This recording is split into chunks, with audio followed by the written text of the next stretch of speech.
오늘은 그 집에 있는 교회라는 제목으로 가정교회에 대해서 생각하는 첫 번째 설교 시리즈입니다. 여러분, 기독교의 얼굴이 아프리카와 남미 등의 남반구로 이동하고 있습니다. 무슨 말이냐면 지난 2000년 동안 기독교의 얼굴은 유럽의 또 북미의 얼굴이 하얀 사람들이 대표적인 얼굴이었는데 이제 얼굴이 검은 사람들이 기독교를 대표하는 사람들이 되었습니다. 아시아와 아프리카 지역에는 기독교가 빠른 속도로 부흥 성장하고 있는 반면에 잘 아시는 것처럼 기독교가 처음 전래되었던 복음이 전래된 유럽과 북미는 통계적으로 볼 때 계속해서 빠르게 쇠락해 가고 있습니다. 2000년 동안 융성했던 유럽은 지금 피선교지로 변하고 있죠. 관광을 가보시면 유명한 교회나 성당은 사람들이 모이지 않는 관광지, 돈을 받고 입장료를 받는 관광지가 되어 있는 것을 우리가 보게 되었습니다. 영국에서는 지난 30년 동안 5,000개의 교회가 문을 닫았다고 하고 평균적으로 지금도 매주 4교회씩 문을 닫고 있습니다. 개혁주의의 본고장이라고 할 수 있는 스코틀랜드의 에어라는 마을이 있는데 그 마을의 대표적인 교회는 여러분이 사진에서 보시는 것 같이 지금 술집으로 바뀌어 있습니다. 네, 겉으로는 완전히 교회인데 사람들이 앉아서 하고 있는 것은 예배가 아니라 술 한 잔을 나누면서 교제를 하고 있는 것입니다. 근데 문제는 이런 교회가 한두 교회가 아니라는 것이죠. 수많은 교회들이 재정을 감당할 수 없어서 부동산에 팔아 넘기고 그 교회는 지금 술집, 도서관, 카페, 에어로빅 센터 등등의 여러 시설로 변화가고 있는 것이 유럽만의 일은 아닙니다. 미국이나 한국도 교회가 바뀐 교회가 있음을 제가 사진으로 본 적이 있습니다. 미국 교회의 80%는 지금 정체되어 있거나 심각한 감소를 보이고 있고 교단 중심으로 흘러가는 메인라인 처치, 전통 교회들은 지속적인 하락세를 보이고 있습니다. 그동안 서구 교회를 지탱해온 성직자 중심의 기존적인 전통 교회의 한계 상황이 이르렀음을 모든 지표가 보여주고 있습니다. 한국 교회가 직면한 위기는 훨씬 더 심각합니다. 서구 교회의 위기가 우리에게 그대로 찾아왔고 기독교의 공신력이 추락해가는 상황이며 또 자정 능력을 상실했다는 그런 비난을 받으면서 기독교는 지금 전혀 호감을 받지 못하고 있는 상황 속에 있습니다. 출산율의 저하로 인한 주일학교의 붕괴 상황, 한국교회 대표적인 예장 통합의 경우에 80%의 교회에 주일학교가 없습니다. 성인들만 있습니다. 급속한 노령화 등의 이유로 지난 100년 동안 유지되어 온 한국교회의 목회 생태계가 파괴되어 가고 있습니다. 미래학자이자 목회자이기도 한 최윤식 박사는 이대로 가면 앞으로 10년 후인 2035년에 이르러는 한국교회가 본격적으로 침몰하게 될 것이다 라고 예언하고 있습니다. 지난 2000년 역사의 서구교회가 걸었던 전철을 불과 130년에 불과한 짧은 역사 속에 기독교는 빠르게 그대로 그 길을 그대로 따라가고 있습니다. 서구교회가 우리 한국교회가 처하고 있는 위기는 우선적으로 교회의 본질이 상실되어 가고 있고 또 거기에 따른 목회 패러다임을 철저히 대처하지 못한 데서 기인하고 있다고 생각합니다. 그런데 이러한 어려움 속에서도 계속해서 선한 영향력을 발휘하면서 꾸준히 성장세를 보이고 건강한 교회를 만들어가는 교회들이 있습니다. 그 중에 대표적으로 우리 가정교회들을 예를 들 수가 있어요.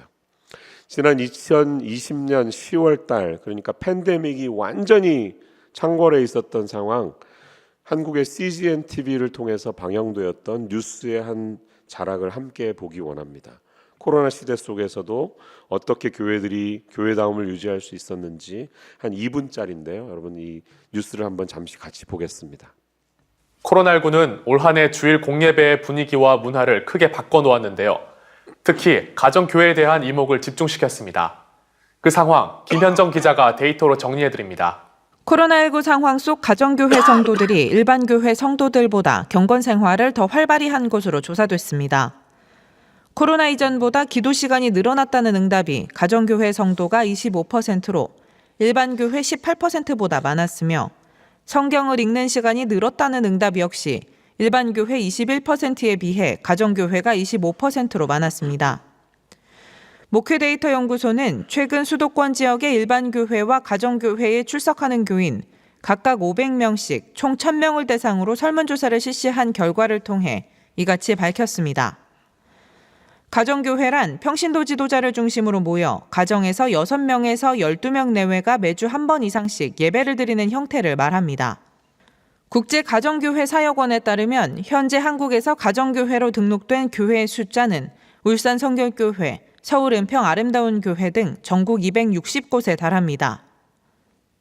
실제로 코로나19 상황에서 개인 신앙 유지에 도움이 되는 항목을 물었을 때 성경 묵상과 기도가 일반 교회, 가정교회 모두 가장 많았지만 가정교회의 경우는 소그룹 교제가 압도적으로 높았습니다. 신앙생활에서 가장 중요하게 고려하는 것 또한 두 교회 성도들이 큰 차이를 보였는데 일반 교회 성도는 주일에 교회에서 예배드리는 것을, 가정교회 성도는 소그룹 멤버를 섬기고 그들과 사랑을 나누는 것을 가장 중요한 가치로 여기고 있었습니다. 헌금과 관련해서는 코로나19 이전보다 줄었다는 응답이 일반 교회 41%, 가정교회 17%로 모두 줄어든 현상을 보였으나 가정교회의 감소폭이 상대적으로 적었습니다. 목회데이터 연구소는 포스트 코로나 시대 교회 공동체성 회복을 위해 소그룹 중심의 가정교회를 잘 연구할 필요가 있다며 각 교회마다 소그룹 활동에 대한 전면적인 점검과 새로운 사역 전략 수립이 필요할 것이라고 제언했습니다. CGN투데이 김현정입니다. 우리가 함께 모일 수 없었던 그 어려운 시기 속에서도 어떻게 가정교회에 속한 성도들은 상대적으로 건강한 영성을 유지할 수 있었고, 또 재정이 모든 것을 말하는 것은 아니지만 이렇게 헌금도 줄지 않은 통계를 볼 수 있을까요? 이 질문이 우리가 한 달 동안 가정교회 시리즈를 생각하면서 함께 생각해 보아야 할 중요한 문제입니다.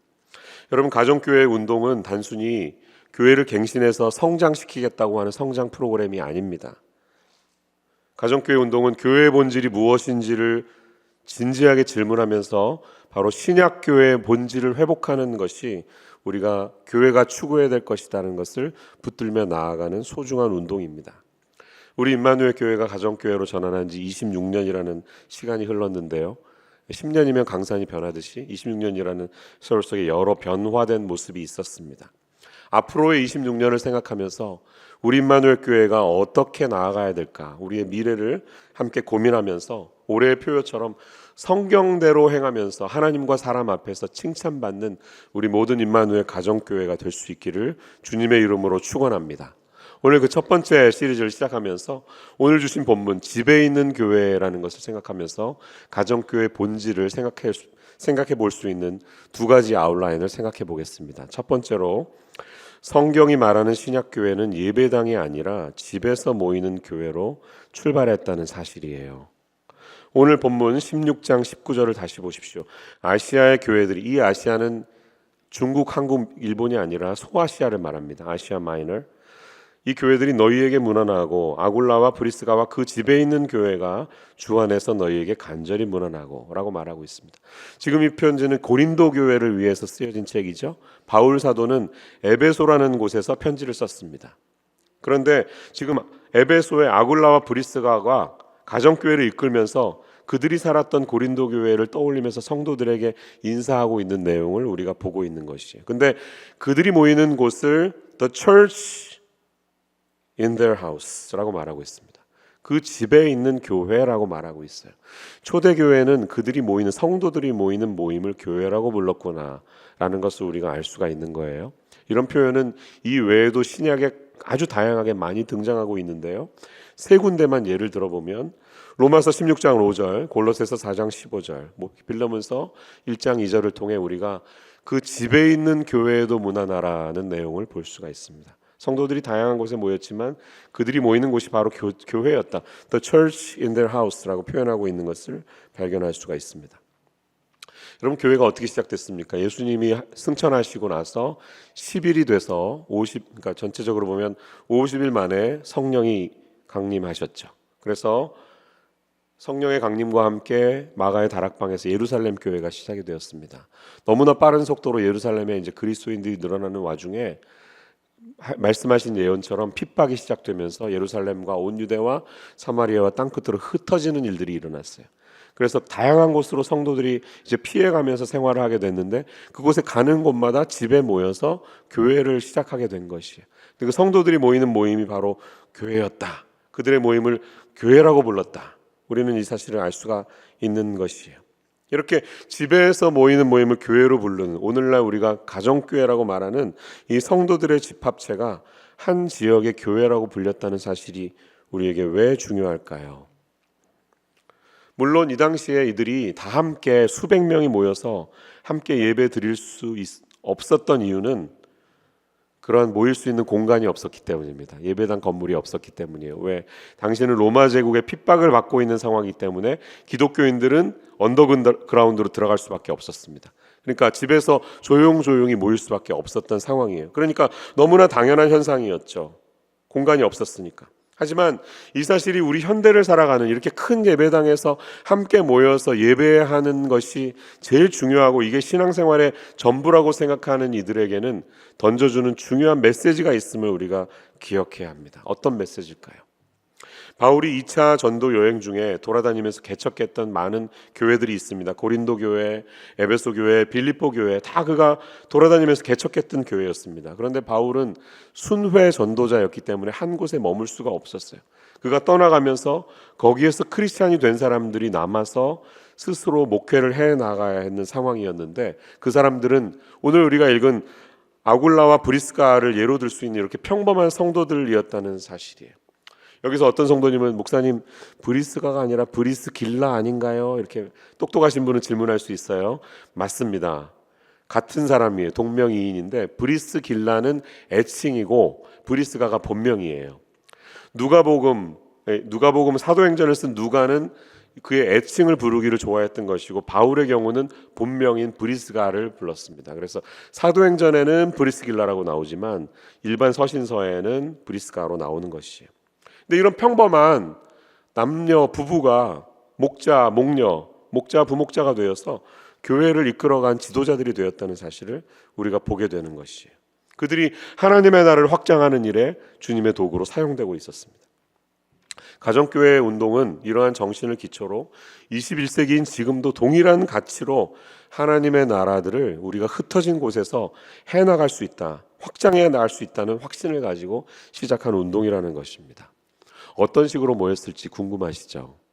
당시에 일반 가정의 모습을 우리가 다 알 수가 없잖아요. 그런데 굉장히 중요한 유적 발굴이 한 번 있었습니다. 1930년대에 두라 유로포스 지방, 지금의 시리아에 있는 유프라데스 강 근처의 한 지역에서 큰 유적이 발굴이 되었는데 놀라운 사실은 그 유적은 257년 3세기 때 유적이었다는 것입니다. 그러니까 1600년 동안 한 번도 이것이 훼손된 적이 없어요. 그것이 묻혔는데 단 한 번도 거기를 다시 건설한 적이 없이 그대로 땅에 묻혀 있었던 것이에요. 근데 그것이 하나의 집이었고 그 집을 들어가 봤더니 성도들이 모이는 모임이었다는 것입니다. 사진을 보여드릴게요. 그래서 이런 모습의 발굴이 됐다는 것이에요. 근데 발굴 현장의 한 구석에는 조그마한 세례터가 있었어요. 그래서 세례를 주는 곳이었구나 라는 것이 알고 있었고 그 집에는 다양한 벽화들이 발굴이 되었었는데 다음 사진 보시는 것처럼 예수님과 무리를 걷는 베드로의 그림이 벽화로 그려져 있고 또 중풍병자를 고치시는 예수님의 모습들이 벽화로 그려져 있었습니다. 그 당시는 글을 읽을 수 있는 사람이 없었기 때문에 이렇게 그림으로 성경의 내용을 묵상하는 것이 굉장한 인스퍼레이션이 됐겠죠. 그래서 집이었지만 그 집에서 성도들이 모였고 함께 모이는 예배의 자리였구나라는 것을 우리가 알 수 있었어요. 한 15명에서 20명 내지 되는 사람들이 장소가 허락하는 한 함께 모여서 함께 식사를 하다가 또 삶을 나누고 식사하다가 성찬식도 하고 지난 일주일 동안 살았던 삶을 나누고 기도 제목을 나누는 오늘 우리의 목장의 모습이 그 당시 가정교회처럼 이어졌다는 것을 우리가 알 수가 있는 것이에요. 이렇게 가정에서 모이는 교회의 모습에 우리의 신앙생활에 큰 변화가 일어나게 됩니다. 그것은 역사책에서 들어보신 밀라노 책령 이후로 기독교의 패러다임에 큰 변화가 일어납니다. 콘스탄틴 대제가 AD 313년에 이제 기독교도 로마의 제국에 이제 믿을 수 있는 종교로 승인을 해주게 된 것이죠. 그러니까 더 이상 언더그라운드에 있지 않고 공식적으로 믿을 수 있는 자유가 얻게 되었습니다. 자유가 찾아왔습니다. 마음 놓고 이제 누구나 예수님을 믿을 수 있습니다. 할렐루야가 아닙니까? 그런데 그것은 장점만이 있는 것이 아니라 단점도 있었습니다. 이 일을 계기로 이제 기독교의 모습에 큰 변화가 일어나게 됐는데 그 변화는 꼭 좋은 것만은 아니었다는 것입니다. 밀라노 칙령 많이 들어보셨지만 실제 내용을 보신 적은 없죠. 제가 자료를 찾아서 한번 여러분께 공개해 드리겠습니다. 사실 밀라노 칙령은 콘스탄틴 황제 한 사람이 내린 게 아니라 리키니우스라고는 또 다른 사람과 밀라노에서 만났을 때 서로 이제 협상을 한 거죠. 우리가 이제 로마 제국을 다스려 보니까 더 이상 기독교인들을 탄압해서는 안 되겠다. 그래서 기독교를 포함한 모든 종교를 가진 사람들이 자유롭게 자기들의 신을 믿을 수 있도록 허락을 해주자. 이렇게 영을 내린 것입니다. 그래서 기독교인들에게는 참 좋은 소식이 된 것이죠. 그래서 다음 페이지를 보시면 우리 두 사람이 이렇게 결단을 내린 이상 지금까지 발령된 기독교 관계 법령은 오늘부터 모두 무효가 된다. 앞으로 기독교 신앙을 관철하고 싶은 자는 아무 조건도 없이 신앙을 완전히 인정받는 뜻이다. 이렇게 말하면서 뒷부분에 보면 몰수된 기도처를 경매에서 사들여서 소유하고 있는 자에게는 그것을 반환할 때 국가로부터 정당한 값으로 보상이 이루어진다는 것도 여기에 명기한다. 그러니까 기도처에서 모였던 것을 강제로 뺏었었는데 다시 제값을 주고 구입할 수 있도록 허락을 해준다는 것입니다. 종교의 자유가 찾아온 것이에요. 그런데 이런 종교의 자유는 결과적으로 가정교회로 모이고 있었던 기독교에 어떤 임팩트를 끼치게 되었을까요? 그 당시 이 공인되었을 당시 크리스찬이 약 10% 정도였다고 합니다. 로마 제국에서. 근데 당연히 폭발적으로 성장했겠죠. 탄압받던 사람들이 예수를 믿을 수 있었고 또 이제 공인이 되었으니까 다양한 곳에서 빠르게 성도들이 늘어나는 상황 속에 이들이 모일 수 있는 예배 처소, 교회당, 예배당을 건축하는 일들이 있게 되었다는 것이에요. 그런데 이런 예배당은 소위 말하는 바실리카라는 건축 양식으로 대표되는데요. 여러분이 유럽에 가셔서 관광지에 가시면 위치하고 있는 성당의 모습이 바로 그런 모습입니다. 그림을 보시면 이 기본적으로 세 개의 부분으로 구성이 되어 있는데요. 앱스라고 하는 사제가 서 있어서 사제가 인도하는 일종의 이런 자리, 제단이 있는 곳이 있고요. 거기에 중앙 회랑을 네이브라고 하는 네이브가 있고 그 양측에 아일이 있습니다. 우리는 아일 지금도 영어로 쓰죠. 이렇게 해서 중앙을 신랑이라고 하고 옆을 측랑이라고 해서 뭐 3랑식이다, 5랑식이다 이런 말 들어보셨죠?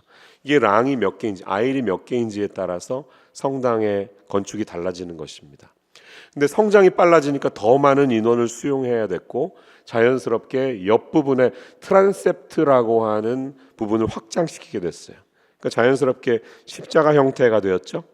이런 식으로 우리가 오늘날 보는 성당의 모습, 바실리카가 구성이 된 것입니다. 자, 그런데요. 이런 교회당, 예배당의 모습은 우리의 신앙의 패러다임을 바꾸는 여러 영향을 끼치게 되었습니다. 좋지 않은 면에서 어떤 영향이 있었을까요? 한 7가지로 정리해 봤어요. 먼저 성경을 보면 바울 사도는 그리스도인들이 모이는 모임이 하나님의 성전이라고 말했어요. 너희 몸이 하나님이 거하시는 성전이라고 하지 않았느냐. 두세 사람으로 내 이름으로 모이는 그곳이 바로 하나님의 템플인데 자연스럽게 이 건물 자체가 신성시되고 거룩하게 되면서 이 건물을 사람들이 성전이라고 다시 부르기 시작했습니다. 이것은 잘못된 것이죠. 신학적으로 건물일 뿐인데 이 건물이 성전처럼 신성시되게 되었다는 것이에요. 두 번째, 원래 성경적인 리더십은 복수의 리더십입니다.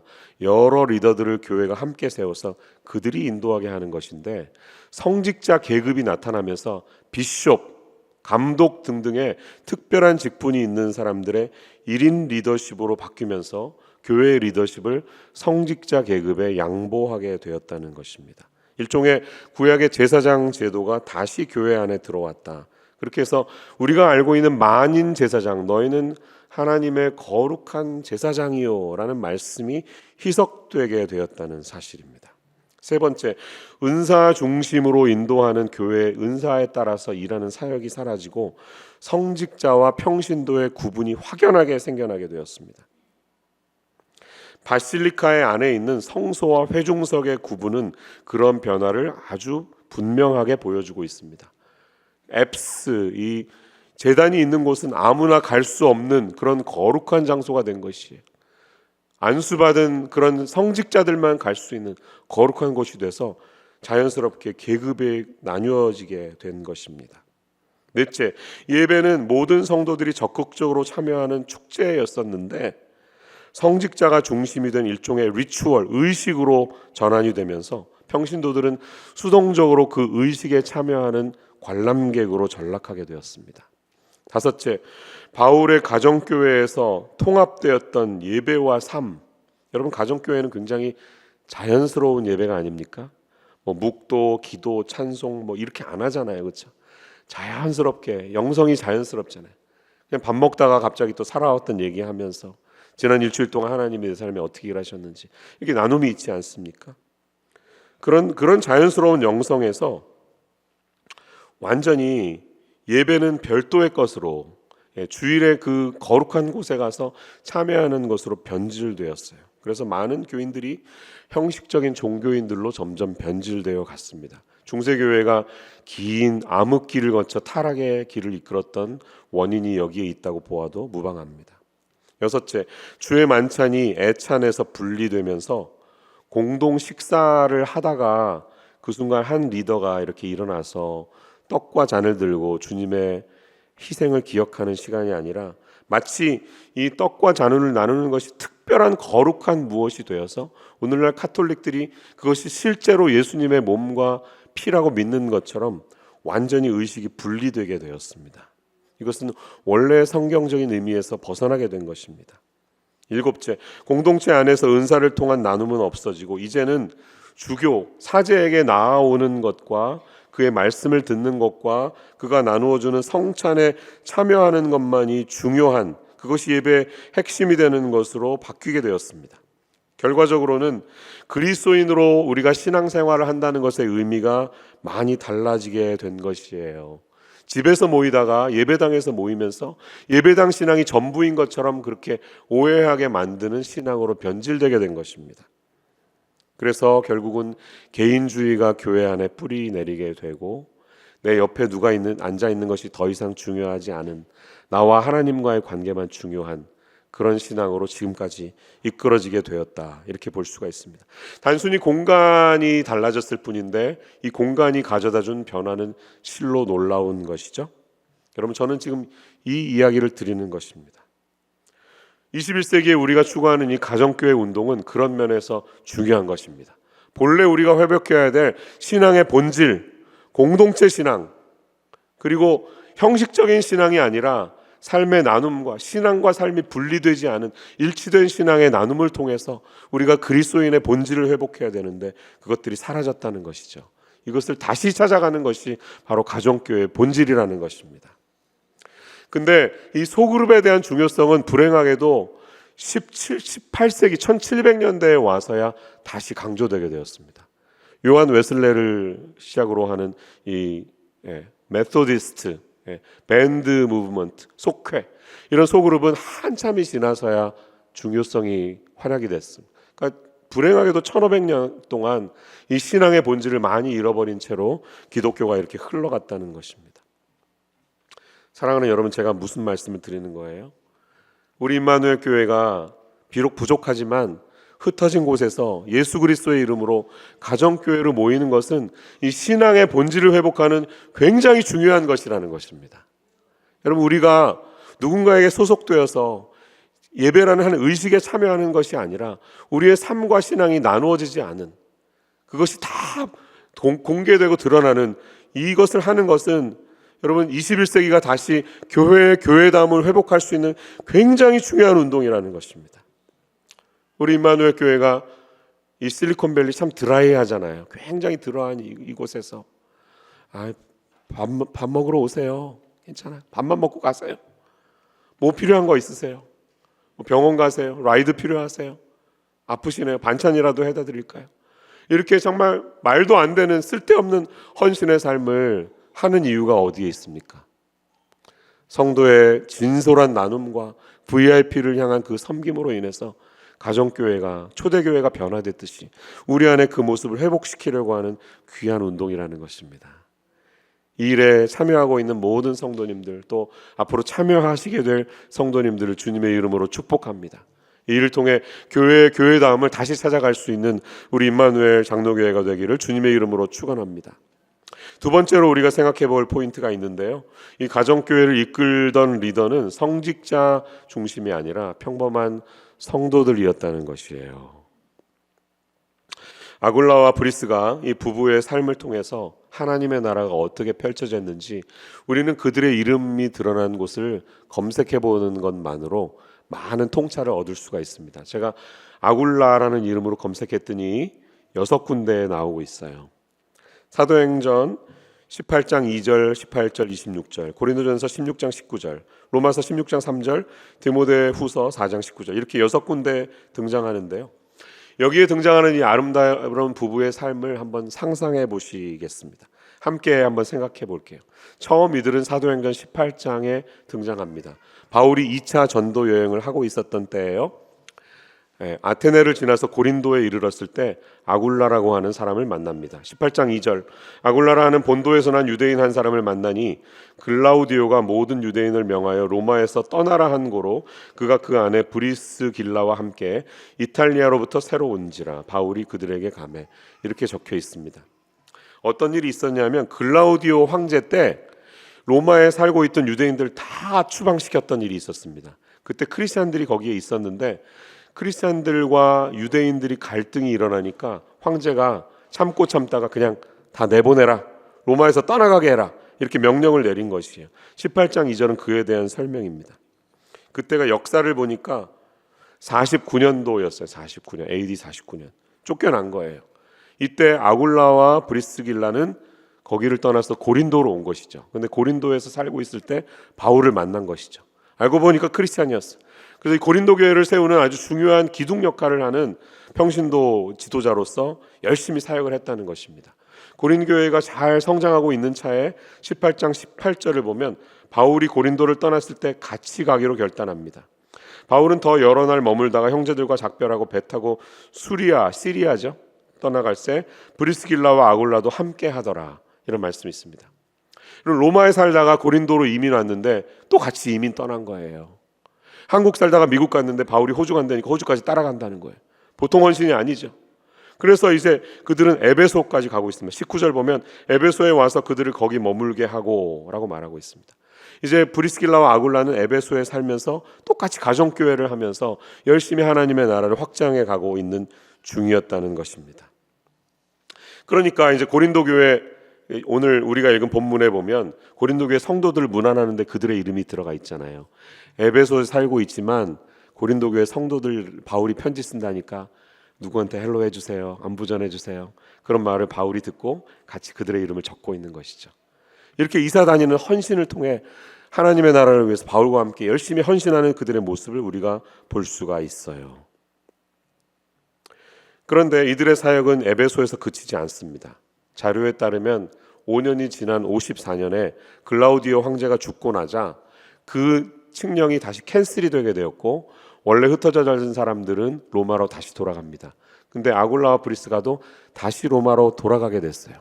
원래 자기가 살던 데서 다시 찾아가서 거기서 목회를 하고 있는 것이에요. 그래서 로마서 16장 3절을 보면 이런 말씀이 있죠. 16장 3절 한번 올려주세요. 너희는 그리스도 예수 안에서 나의 동역자들인 브리스가와 아굴라에게 문안하라, 이렇게 되어 있습니다. 이들이 로마에 살고 있다는 증거죠. 예. 그런데 바울은 한 번도 로마에 가본 적이 없었습니다. 그럼에도 불구하고 16장이 되는 긴 편지를 통해서 시시콜콜이 성도들을 목회하고 그들의 안부를 묻고 목회적인 편지를 쓸 수 있었던 이유는 어디에서 있었을까요? 당연히 브리스가와 아굴라를 통해 들었던 소식이 있었기 때문에 지금 10년이 지난 세월까지 계속 소통하면서 로마 교회의 이야기를 들을 수 있었기 때문에 이런 위대한 로마서라는 편지를 남길 수 있었던 연원이 어떻게 보면 아굴라와 브리스길라가 거기 있었기 때문이 아니겠습니까? 이런 평범한 성도들의 헌신이 있었기에 위대한 사도도 편지를 남길 수 있었던 것처럼 교회는 혼자서 이끌고 갈 수가 없습니다. 설교자 한두 명이 위대해도 목회는 그 한두 명을 통해 할 수가 없습니다. 함께 동역하는 이 귀한 성도들의 아름다운 헌신이 있기에 교회가 교회다워질 수 있었을 줄로 믿습니다. 이 부부의 아름다운 헌신은 여기에서 그치지 않습니다. 바울이 썼던 가장 마지막 편지였다고 알려진 디모데후서, 그가 감옥에 갇혀서 마지막 편지를 썼던 AD 64년에서 67년경에 쓰여진 편지거든요. 이 편지를 기록할 때 마지막 장 최후 4장의 맨 마지막 부분에서 안부를 묻는 사람들의 이름에 이들의 이름이 등장합니다. 4장 19절, 브리스가와 아굴라와 및 오네시보로 집에 문안하라, 이렇게 문안하고 있어요. 여러분 참 아름답지 않습니까? 그러니까 적어도 15년의 시간이 흐르는 동안 처음 만남부터 지금까지 브리스가와 아굴라는 텐트 메이커였거든요. 똑같이 바울과 직업이 똑같았어요.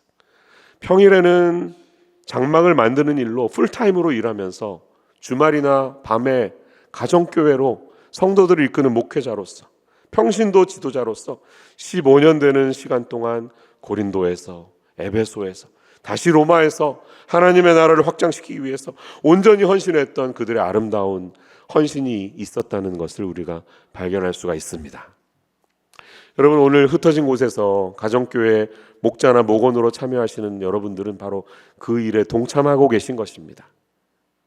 우리에게 보내주시는 VIP들을 마음에 품고 함께 목자와 목원들이 동역해서 그리스도로 인도할 수 있는 이 귀한 일에 여러분이 충성되이 살아가고 있음에 하나님의 축복과 하나님의 평강이 함께 하시기를 축원합니다.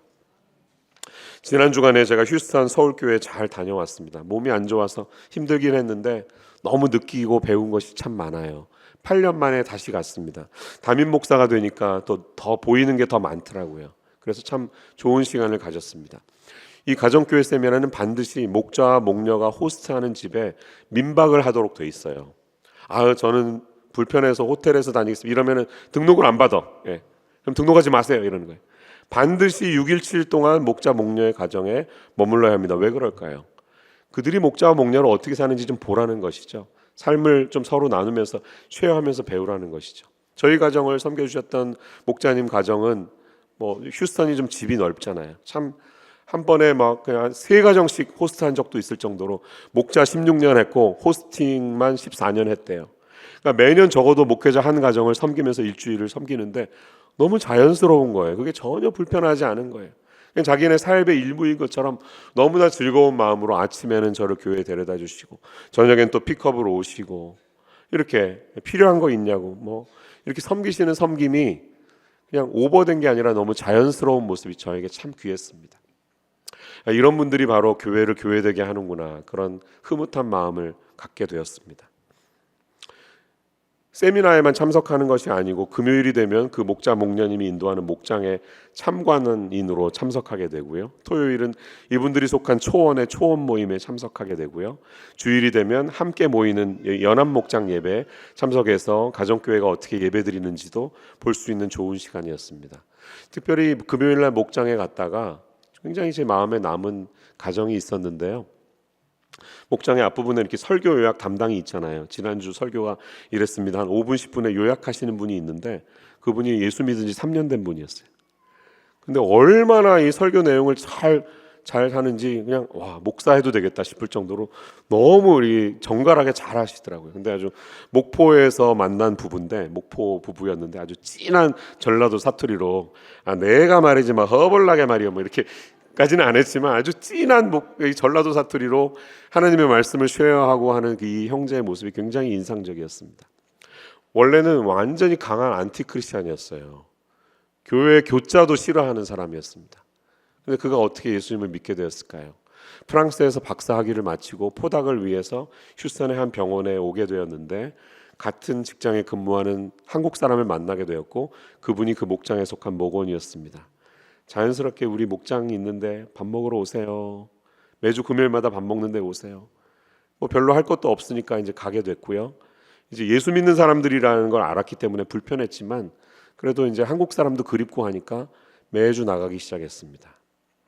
근데 내가 알고 있는 그런 교회 모임이 아니네. 왜 이렇게 따뜻할까? 이렇게 사람을 이렇게까지 섬길 수 있을까? 이렇게 시간이 지나면서 감동받습니다. 그래서 자연스럽게 생명의 삶에서 수강하게 됐고 거기에서 예수님을 자신의 구주로 영접하고 세례받게 되고 교회에 출석하시게 되었습니다. 3년 된 형제가 너무 아름답게 성장하고 있는 모습이 아름답더라고요.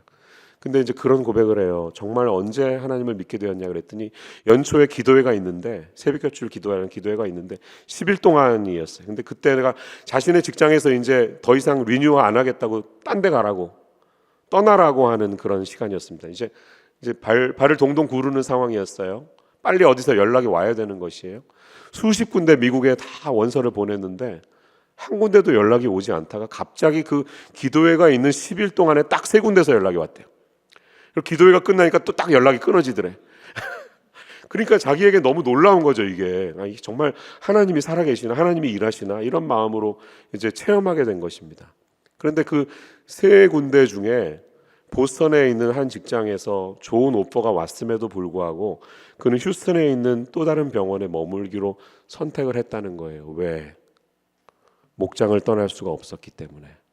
이 목장이 너무 좋아서 더 좋은 연봉이 있는 곳에 가는 것을 포기했다는 것이죠. 그런 따뜻한 이야기를 듣게 되었습니다. 우리 교회에도 다 드러나지는 않지만 이런 아름다운 스토리들이 참 많습니다. 내가 가진 것을 다 내어주면서 VIP를 위해서 섬기시는 목자, 부목자님들의 이야기들, 더 좋은 직장에서 콜이 왔음에도 불구하고 이 지역을 떠날 수 있었음에도 불구하고 하나님이 나를 부르신, 지금 목자로 부르신 부르심이 있었기 때문에 가지 않기로 선택했다는 분의 이야기도 들은 적이 있습니다. 여러분, 이런 아름다운 이야기를 만들어 가시는 사랑스러운 성도님들을 주님의 이름으로 축복합니다. 여러분들 평신도들, 아굴라와 브리스와 같은 이런 이름 없는 평신도들의 헌신이 교회다움을 이루어가는 굉장히 중요한 뿌리가 된다는 사실이에요. 우리 임마누엘 가정교회가 이제 20년이 지나왔지만 하나님 앞에 다시 한번 새롭게 갱신되어야 하는 시간입니다. 이런 소중한 시간 속에서 정말 힘들고 때로는 고되기도 하지만 이런 아름다운 섬김을 통해서 끝없이 계속해서 예수님을 구세주로 만나는 VIP들이 있다는 이야기를, 소망을 가지면서 계속해서 하나님의 나라를 함께 확장해 갈 수 있는 저와 여러분의 인생 되시기를 주님의 이름으로 축원합니다. 함께 기도하겠습니다. 사랑의 하나님, 신앙의 본질이 무엇인지 다시 한번 생각할 수 있게 하신 것을 감사드립니다. 우리가 드리는 예배가 형식적인 의식만 되어서 이 짧은 90분간의 예배에 참석하는 것으로 우리 신앙의 모든 것이 끝난 것이 아님을 기억하는 저희들이 되게 도와주시옵소서.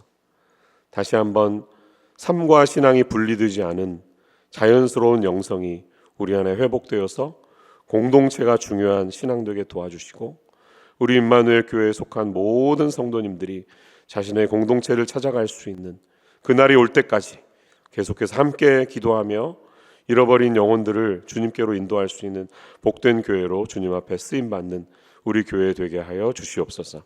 예수님의 이름으로 기도합니다. 아멘.